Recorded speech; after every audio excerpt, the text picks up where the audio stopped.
Stephen, good to see you. And Sebastian, nice to see you. it's a real pleasure, and thanks a lot that you take the time for the DVCT. Acronym doesn't work in English, so it's the German Association for Coaches and Trainer. Great, great. And glad to see all of you. Yeah. I hope I don't look too sweaty. We're here in Italy, and it's so hot. Yeah, and I just finished a day of training and didn't have the same AC that we have in this room. So the idea was to talk about your work, your background, and the influences that are important to you and can be important for trainers and coaches. And just to say your full name, so everybody who's watching, this is Stephen Gilligan, and I'll let him talk for himself.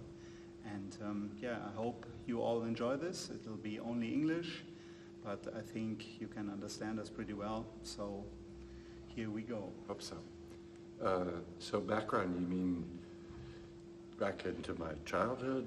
And, I grew up in a very Irish Catholic alcoholic family, and went to Catholic schools and all boys Jesuit high school in San Francisco.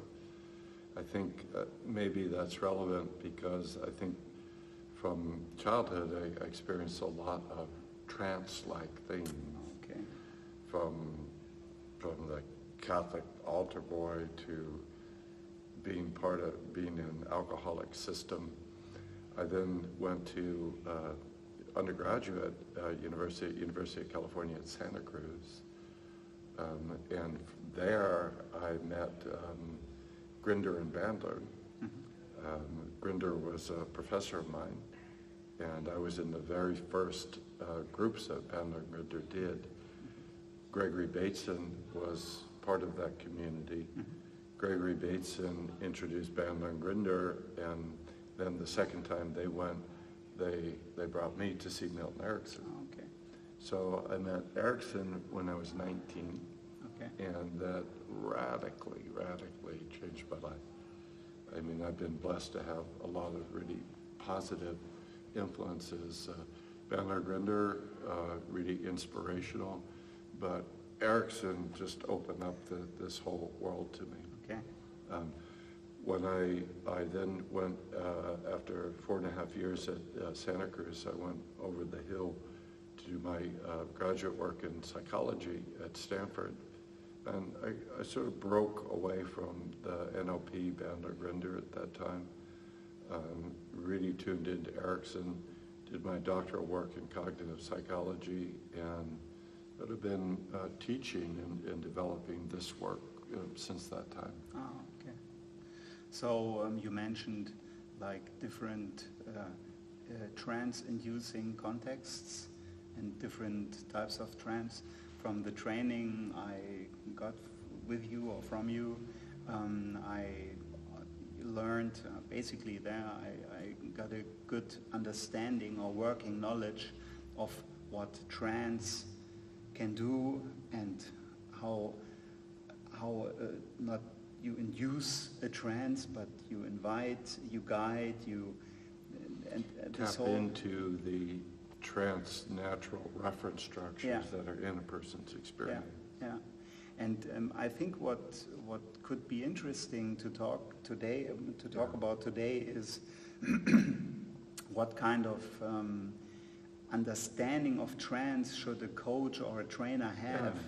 Well, first, I think that the work is really organized around this central principle of creativity. When we're coaches, when we're therapists, whether we're working with individuals or teams, basically what we're being paid to do is to help a person create a more positive life, personally, professionally, so forth. So we're really seeing that creativity is the most important quality of human consciousness. I used to think it was love, and I still like love, but at the heart of what we do, everything we experience is we're actively participating in creating. what we look at in the generative change process, and this is what I started learning with from Bandler and Grinder, and then Erickson gave me a much deeper way of thinking about it, is how does that creative process occur? And we say that there are these sort of two worlds that we live in as human beings. One is the outside, everyday, social, cognitive, what we call the classical world. Really, really important, time, space, social rules, so forth. And a good human life is deeply grounded in that and focused on not only participating, but achievement and growth and success and so forth. But, or we should say, and there's a whole nother world that is vital to health, happiness, creativity, positive development. And from the hypnosis point of view, we'd call that the creative unconscious. There's so many different definitions, I think, because there is no fixed structure to the unconscious. There are traditions. So we think of it as a sort of a quantum field. A quantum field means it's what my partner Robert Dilts in his Disney strategy calls the dreamer world. The place of imagination and infinite possibility. And we live in that world too. In that world, everything is a variable. You can go anywhere from anywhere. Anything can turn into anything. It's creativity. So to live a creative life, we need to have one foot in both worlds. What the trance work does is sort of gives a little bit more attention to that quantum world. And where we see it as relevant is whenever we want to go forward or we want to achieve something, and for whatever reason, we're not able to do it. So we try with our regular mind, our regular strategies. If it works, great, no need for trance. If we hit a place where I'm stuck or I don't know, that's a place we think in creativity, we take a step back, stop trying, let go of whatever your frames are, your automatic patterns, and go into this place where you can hold the question, what could I do differently? How could I approach this in a different way? So trance is that space of consciousness that supports that and opens that. So we want to be clear, trance in and of itself is not the answer. But we see it as one part of this very important conversation. And there's a saying in American card playing, you got to know when to hold them and when to fold them. When to go with your patterns as you set them. Like, okay, this is what I want to do. I think I know how to get there. I've got some learning. Let's do it. But if you are doing that and for whatever reason you're not able to achieve your positive outcome, stop. We have another saying in American English, if you find yourself in a hole, stop digging. And so trance would be a way to get a fresh look, to let go of all your wrong presuppositions that you're probably not aware of, and open to multiple new possibilities. Then you got to come out of a trance and step back into the world and try them out and put them into practice. So I've heard two basic things. The one is it's a lot about recognizing your patterns as they are, and since the brain, you could call it a pattern generating organ, as long as they work, everything's fine. If you hit like a bump or if you hit a wall, usually it's about going cognitive and then trying more of whatever you have done. What's wrong? What do I do? Exactly. And this is one part, if I got you right. Then you need trance, but usually you rather go into a problem trance than into a creative trance or something like this. Could you, as a basic distinction, give me or give coaches and trainers as well, like an idea of those, like what is a trance? Because it's one of the basic questions, and I do business coaching, why do I need trance for? And this I've heard. Yeah. So. Well, first of all, I don't use the term hypnosis anymore, because when people hear the word trance, they usually think booga booga. It's some special state where you are being controlled by external suggestion. And we say, no, we don't really need that. That's the problem, not the solution. Yeah. But we need creative imagination. Oh, okay. We need ever more in the business world to turn on a dime. That we're seeing that the development of a company or the development of a field is going in a particular direction. We ride that wave, but we have to be able to recognize when to shift our way of understanding. That's becoming ever more important. You know, I teach all over, and I think you're old enough to remember in the 80s, Japan was, on its ascendant star, and everybody was thinking, oh, maybe they'll overtake the U.S. economy, and then they sort of just flattened out. And I love Japanese culture. It's one of my favorite cultures. And I think the traditional culture is not organized to allow for innovation and quick change. And I hear that from people in Japan. It's too hierarchical. You're waiting for somebody else to tell you what to do. And so this ability to shift from one frame to another frame to another frame, that's what trance supports you in doing.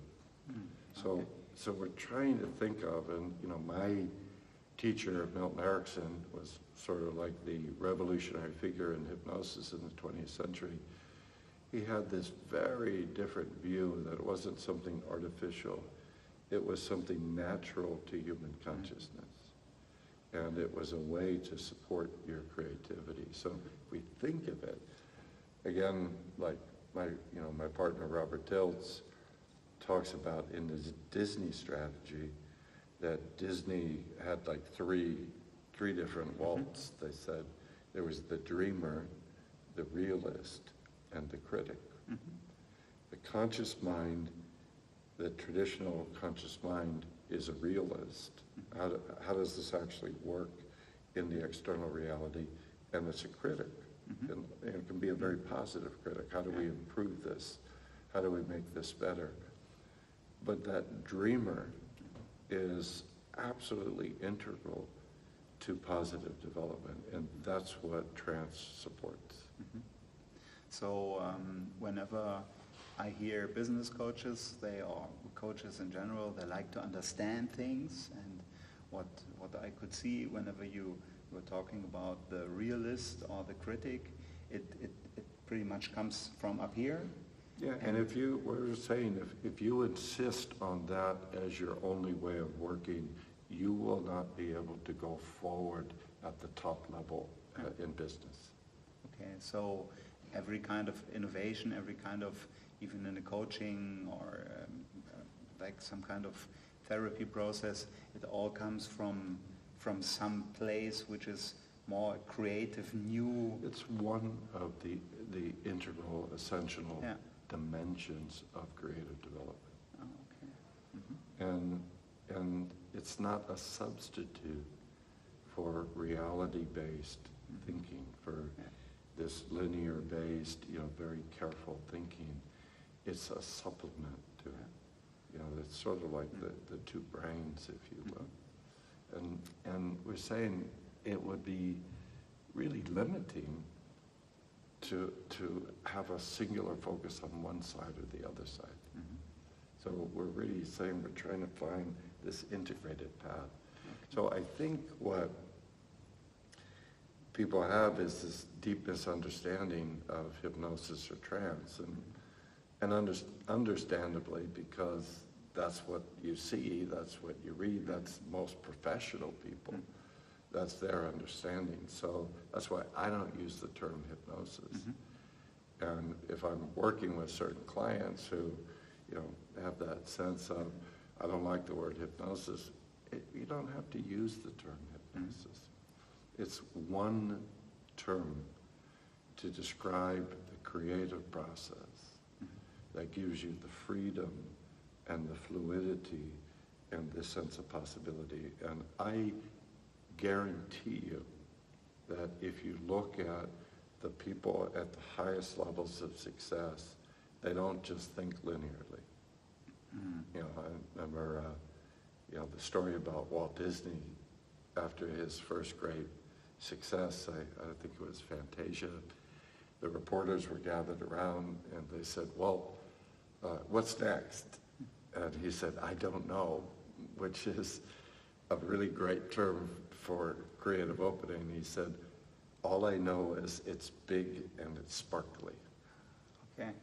That's trance language. So he had some kind of imagination of it, but Yeah. he would not describe it as like a cognitive linear type of thing. Because a lot of times you don't know. Yeah. And you can't know what is the place we haven't been to before. So you have educated guesses, you have logical thinkings for trajectories, you have a way of sensing, well, this is more likely than another, but you have to let the next step come from someplace else, if you will. Okay. It's just sort of a basic fact of creativity. If you had to point out like your basic premises of your work, let's say in generative trance, maybe in generative coaching or generative relationship, what would this be? Well, in the generative change work, then there's generative trance and generative coaching, and then there's Robert Diltz's work in next generation entrepreneurs. We have three areas of application. We have a 6-step model in terms of how do you systematically support a person or a team in having these positive creative developments. They say you have to be able to let go, clear out, open up. We call that a coach state. Okay? If you look at any great performer, musician, an athlete, you ask them, is the big performance, it's a high stress. If you fail, your career may be over. What are you thinking? You hear those top performers say, I'm trying to relax. That I know that my performance, my highest level of performance requires relaxation. So that you have the freedom to move, you've got the sense of being connected with something bigger. That's the first step. Second step is having this full-bodied sense of what is your positive intention. Simple idea, it's not always easy. Say if there's one thing, one question that we're looking to organize our exploration on, what is it? What is it that we want to create? And we need to have representations that are not only verbal, but visual and also somatic.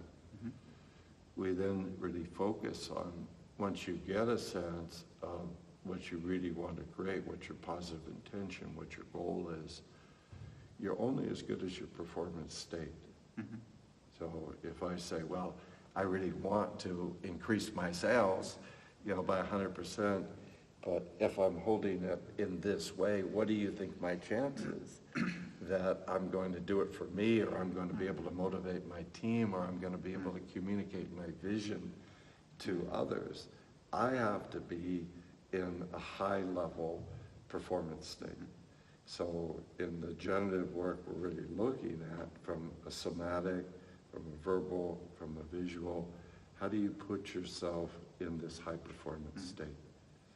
Then, how do you start thinking about what are some of the steps we can take? Now we get really practical.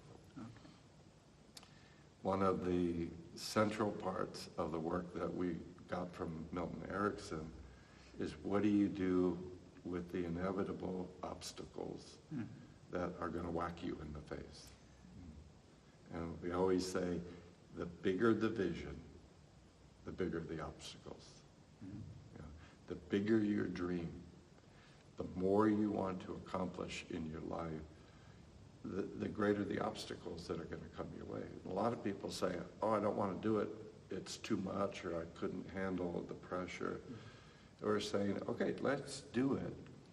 We have to find out the most skillful way of doing Aikido, or how to have this skillful way to turn the obstacles into resources. To do that, we can't just have this rigid, linear way of thinking.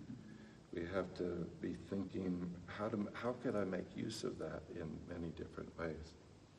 You want a brief Erickson story? Please. Yeah. So a woman comes to see him. She's a secretary. She says, I'm going to kill myself. This 1950s. She said, why?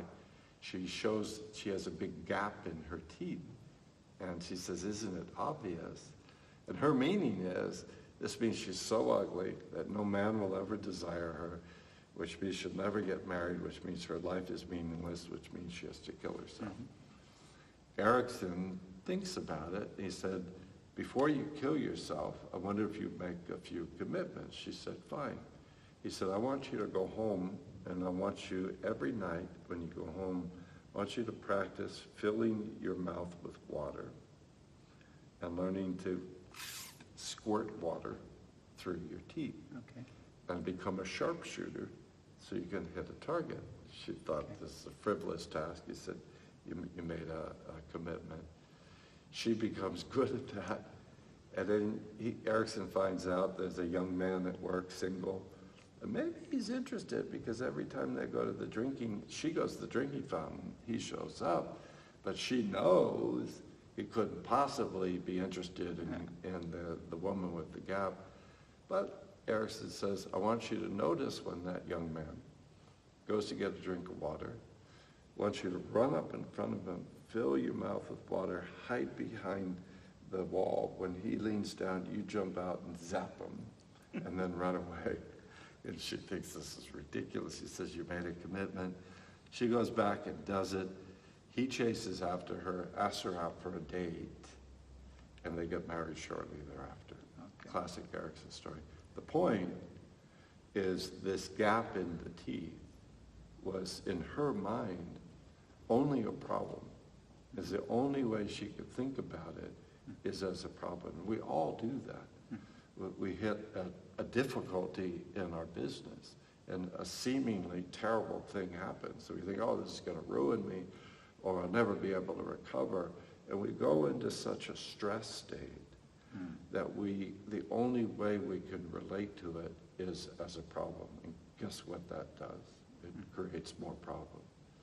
So what we learn from trance is when we hit those obstacles, is we take a moment to step back and saying, what's 20 different ways that I could think about this, you know? Like Erickson did, the gap in the teeth, this way, this way, this way. I'm sure it wasn't the first thought that he had, water through the teeth. I'm sure that he thought about it in this way of like holding a jewel until you find a new meaning. Anybody who's doing major creative problem solving has this ability. That's what trance allows you to do.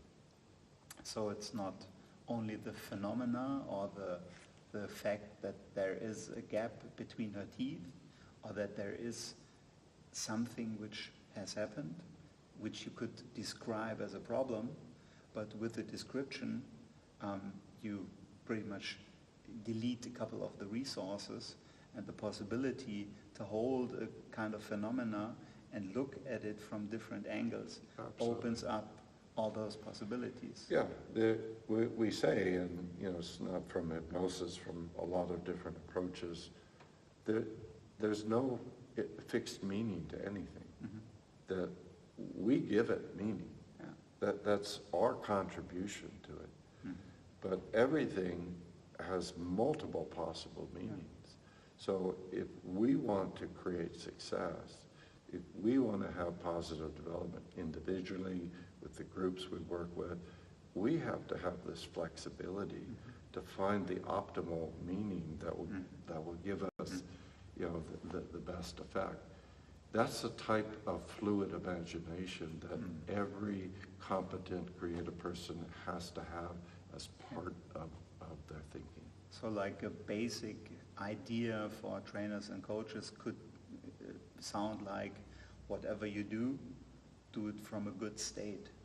Do it from a good state, and then know how to approach it from your verbal brain, which looks at things methodically, step by step, but also know how to approach it in this metaphorical way, in this playful way, in this creative way. So that part of Walt Disney that said, I see the future, and I see it's big and it's sparkly. We're saying that language is not the exclusive language, but it's an important language to give you excitement, to give you this sense of play, to recognize every point in the day, I can go multiple ways. And if you don't have that, you'll get swallowed up. So let's do one more practical question before I want to go to bigger framework. If there was someone and had some kind of, I don't know, working knowledge of trance or would lack it, and he would say, how do I put someone into a trance, or how do I invite him? How can I use trance? Isn't everybody doing it all day long? Or no, how would you say it? That's a cheap view. I mean, sometimes when people get in this Ericksonian view, they say, oh, you're doing it all the time. We're talking about a certain type of creative state. Okay. Yeah, I wanted to make this difference because you see all those different types of trances and states people are in. Yeah, there are positive creative trances. Okay. That's where the really brilliant people, they know how to get into that. Okay. They get into the zone. Okay. They get into the place where they're doing things that they didn't know that they could do. Okay. There are the let's watch TV trance, or let's eat junk food, or let's procrastinate. Yeah. And then there are what we would call the negative trances, which are, I just get lost in worrying about failure, I get lost in anger, I get lost in whatever. So we see trance as this general ability, and then we see your connection to it, your state, is what gives it its particular value. So the first step is how to say, before I ask myself, before I ask my team, before I ask anybody to do something challenging, I have to start with getting into a good state. And again, this is not peculiar to trance, this is general to all high-level performance. Look at how many hours before a game does a football player or basketball player show up? Sometimes you see they got caught in traffic, they only got there an hour before the game, and they weren't able to perform because they go through this whole thing. So once the game starts, they're in a good state. And it involves relaxation, concentration, attunement. They usually have a game plan, but there's this idea in sports that the game plan only works until the game begins. And then comes the obstacles, which is... then comes reality, and you thought, I thought it was supposed to go like this, but just look what's happening. And so that you need planning, you need training. If you don't have training and planning, you won't be able to deal with the obstacles. But you need also this ability, when you hit the unexpected, to drop down, to open up, and to think come on, I need some help now. Yeah. And to allow this other part of your creativity to step forward. Yeah, whenever you were talking about if you gather your team, I've seen so many business meetings. Before, everybody was in a good mood, everybody was talking and really interacting and really saying, hey, did you hear last weekend? And so on and so forth. And then they sat down and everybody goes like, okay, what's the first point? And they went like, ugh. Exactly. That's the institutional negative state. I'm not saying it's there in every institution, but when you're just thinking, okay, we've got to do business and everybody's got to be serious, you're not going to get the best results. You know, that's what we're just saying practically. That's one piece of it, but you got to let the X factor in somehow. You got to be so concentrated that something else can join you. It gives you your charisma. It gives you your ability to communicate well to people. It gives you this sparkle, when, it's interesting in sports. I think what a lot of people like to see in sports is what do the players do when it gets really tight? Like in soccer, when the penalty kicks come. We saw that in the World Cup. Or overtime.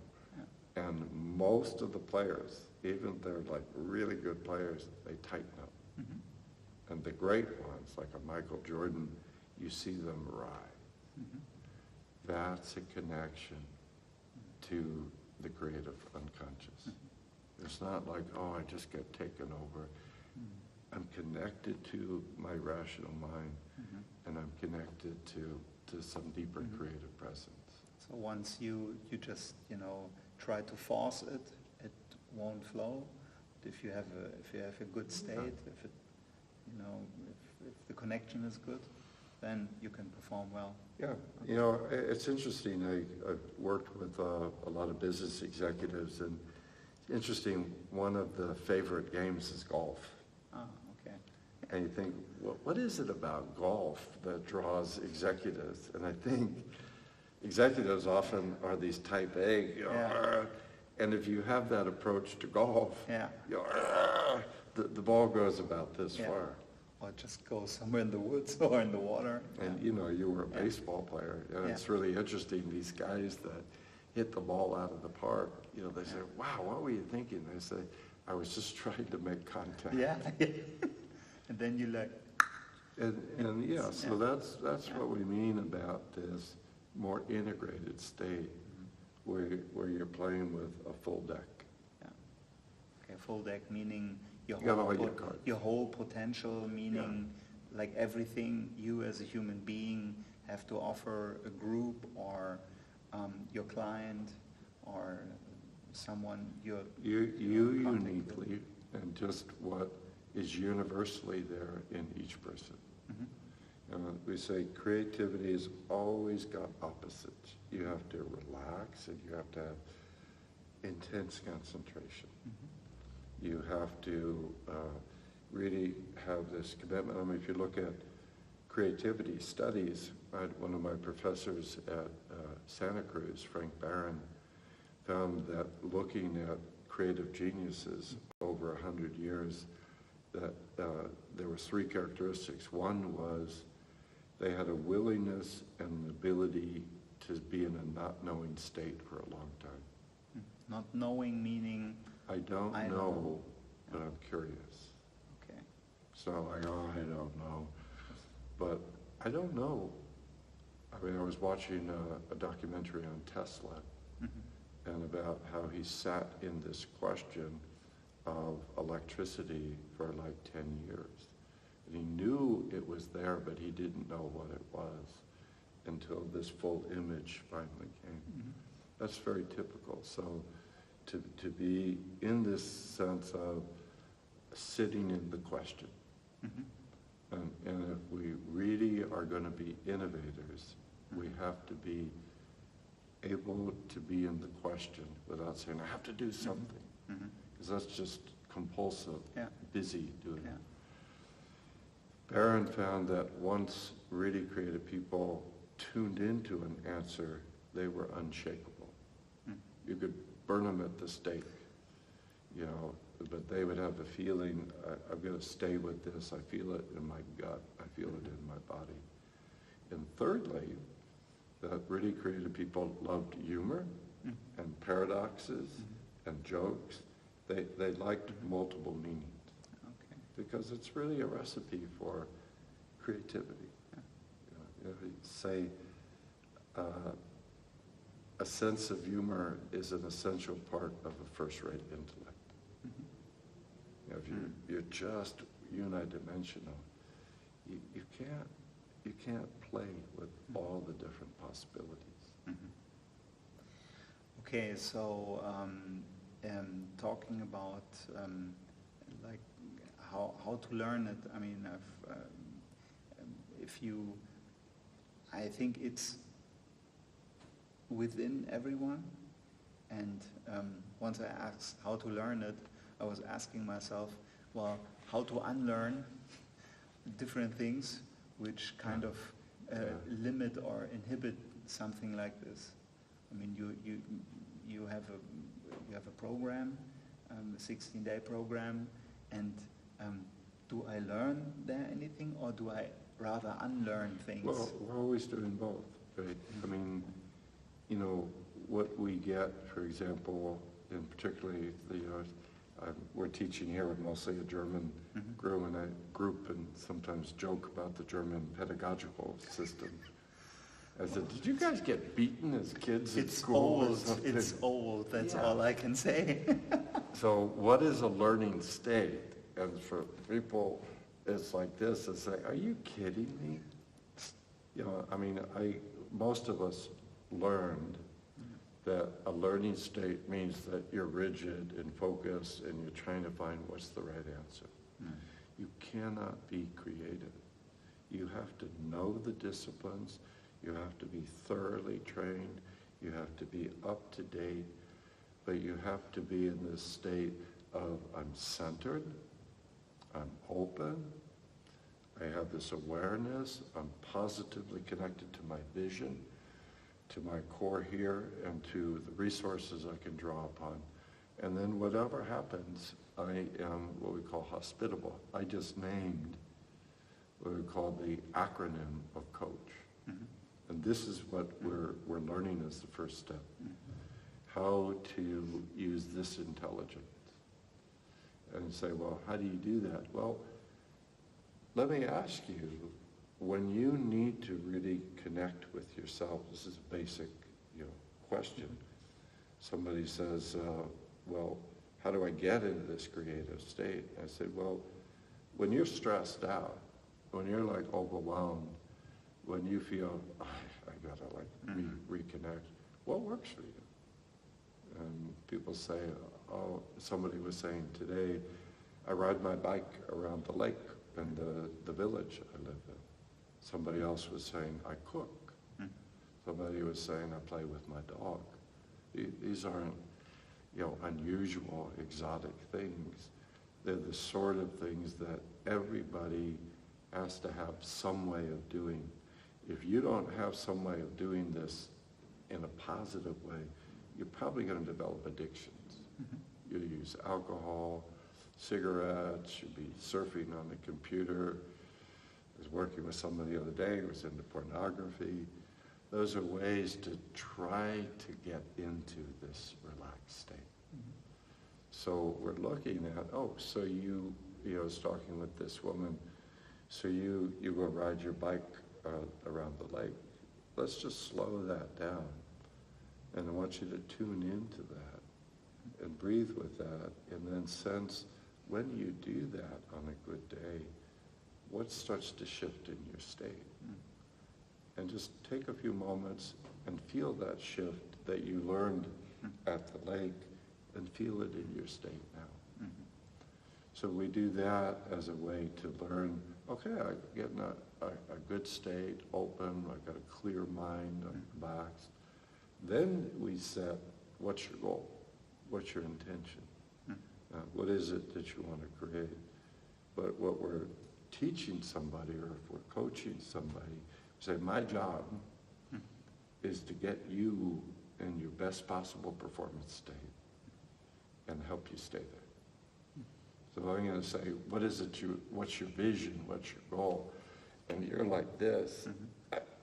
That's an unethical act on my part, because you're not going to be able to get there. I say, let's find your lake experience, so you're relaxed, you're open, you're clear. Then say, from that place, what's your vision, what's your goal? How can you sense it in the words, in the color image, in the feeling? It's not a woo-woo state. It's just a fully concentrated, absorbed state. Then what I'm looking to, and like with this woman, as soon as she started focus on her goal, you could see her start to do this. That's what we call crash, the opposite of coach. Constricted, reactive, analysis, paralysis, feeling separate, feeling hurt or hurtful. Anything you do from a crash state is going to turn out badly. Yeah. So as a coach, I was there to say, let's focus on your vision, and then beep, beep, beep, beep, beep, hold on. Don't continue to try to go forward if you're in a negative state. Okay. Let's remember the lake again. Not again to mystically go into the lake, but just to use it as a way to get back to your positive state. So you can think clearly, you can respond fluidly, you can have this sustained concentration to allow you to create what you want to create. So if I hear you right, it's a lot of fluidity between like crash states, coach states, meaning whenever you get into your mind and whenever you kind of prime dysfunctional or rather not high state networks in your brain, your thinking becomes different, and totally.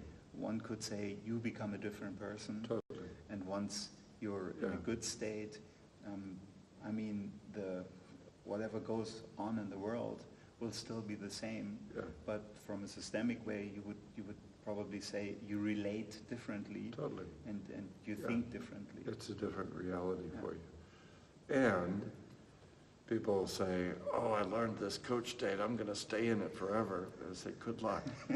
If you get 10 minutes, you're in good shape. And I don't mean that cynically. There's I trained in the martial art of Aikido for many years. And the founder of Aikido, this sort of amazing Milton Erickson type character, Morihei Shiba, was talking with several students one day.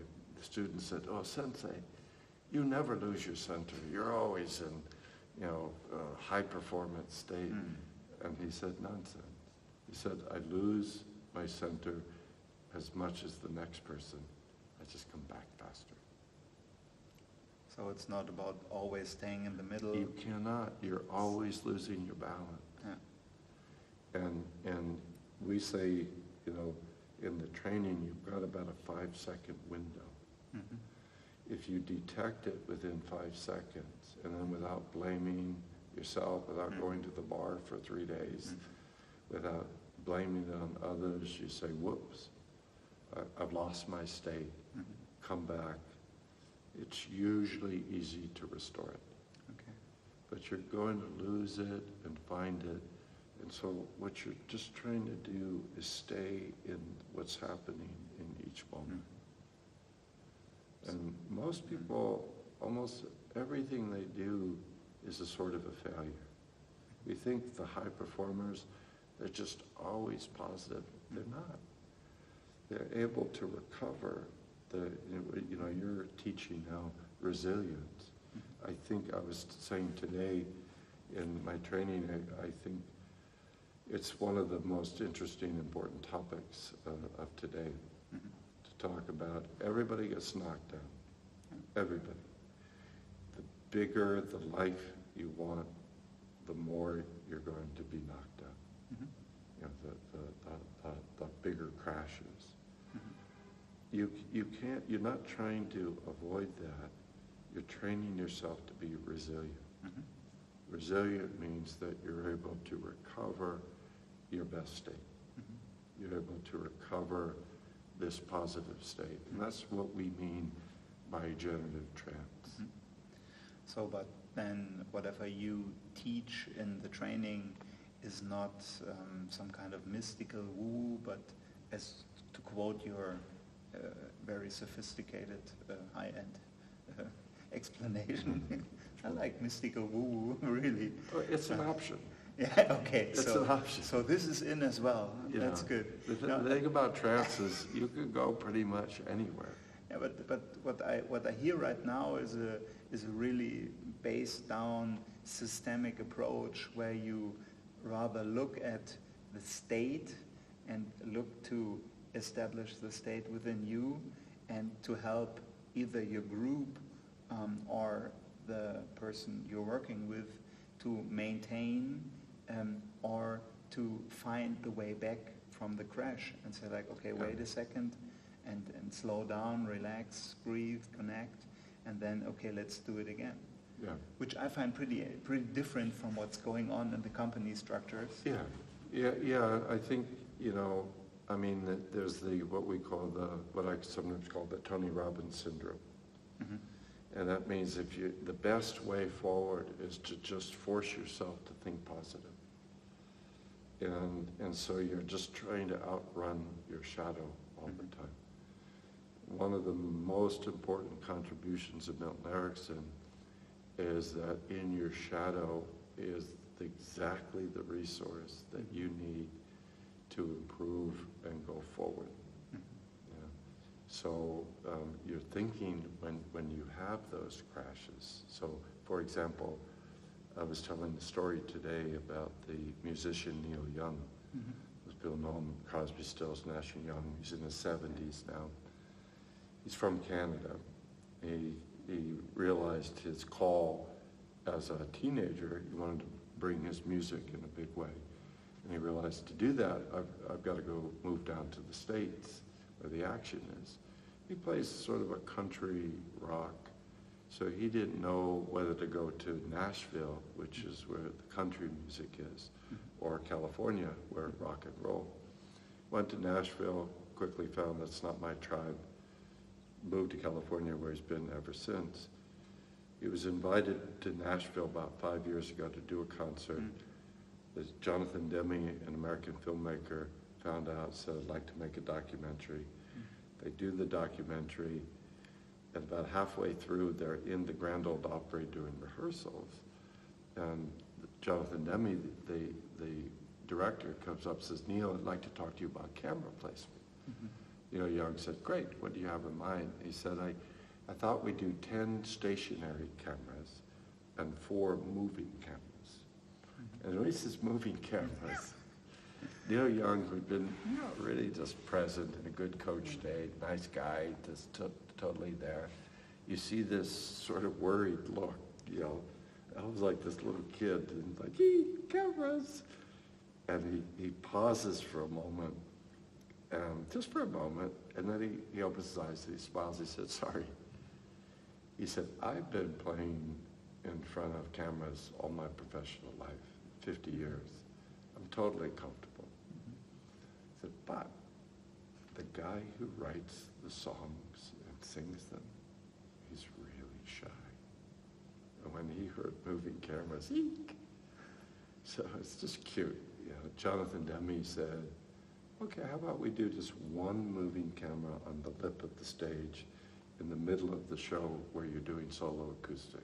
You see Neil Young like talking to that part and saying, yeah, I think that'll be cool. Okay.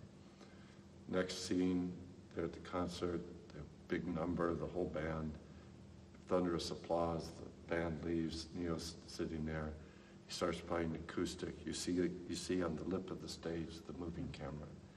And you see him, he's totally present, and out of the corner of his eye, he sees the camera, and you see again, eek! And he just doesn't miss a beat. He closes his eyes, and you see him breathe for a second, and then he opens, and his energy is better than ever, and he looks at the camera and winks. Great. And so we're saying any creative performer, they got many parts inside of them. Yeah.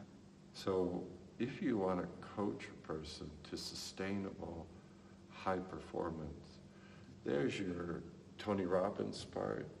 There's a part of you that really likes to get out there. Mm-hmm. But there's also a shy part. There's a part of you that doesn't believe. There's a cynical person that thinks it's all bullshit. You're just trying to create a space where they're all okay. Mm-hmm.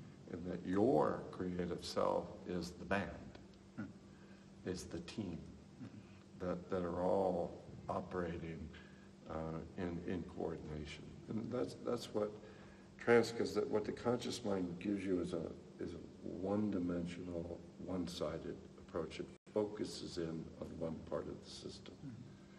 What you could learn in trance, and again, not woo-woo trance, but this sense of centering, open, is how to feel the whole system, the whole team. There's a part over here that doesn't want to buy into things. There's a team member over there who is a little bit anxious. I gotta feel the whole team, and I've got to be able to be the conductor that's bringing the whole team into balance. That sort of spatial thinking is what we're learning from the right brain, which is where this so-called creative unconscious stuff is. Okay. Yeah, great. Just the commercial in the end, so to say. Where in Europe can I get access to? I mean, you're once a year. You are here in Abano Terme in the summer camp from the Metaforum. And when's your next date in Germany? www.stephengilligan.com. We also have, as you are part of IAGC Germany, Robert Diltz and I have developed this international group, International Association for Generative Change. Not only trance, coaching, but consulting in businesses. That website is iagc.info. You can see on either of those, we do certification trainings in generative coaching. We have one coming up in Cologne starting in late October, early November. You can go to the website. I do these 12-day generative trance trainings in Germany every 2 years. It's near Bielefeld. Again, go to the website, check it out. I'm on the road 70% of the time, hopefully 50% in 3 years. But you can see my whole workshop schedule. Okay. There's a lot of other things on the website, videos and blogs and so forth. I would encourage you, if you're coaches, check out the IAGC. And again, Sebastian, we have 8 different regional groups in Russia and UK and Spain and France and Germany and China and Latin America and then Japan. And those are the regional groups that are trying to bring this work into those regional groups and in the regional languages. Like obviously IAGC Germany is doing it in German language. So check that out. It's a great, I think, international collaborative community where we're really trying to let this work develop in an interesting way. Yeah, thanks a lot. Ganz herzlichen Dank fürs Zuschauen. Mir ist es ein Anliegen, diese Arbeit oder auch diese Art des Denkens, diese Art von Zuständen, das Denken von Zuständen und auch sozusagen das mit Einbeziehen von Kreativität und einem etwas differenzierten Trance-Verständnis in die Coaching- und Trainerarbeit zu bringen. Deswegen ganz herzliche Grüße hier aus Italien, aus der sozusagen sommerlichen Hitze. Das ist jetzt kurz vor August, dass wir diese Aufzeichnungen machen und wann auch immer wir das in Deutschland ausstrahlen. Alles Gute, Vielen Dank. Ja, genau. Genau. Danke. Thanks a lot, Stephen. Appreciate it. Pleasure. All the Sebastian. best. Yeah. Thanks. Good luck, everybody.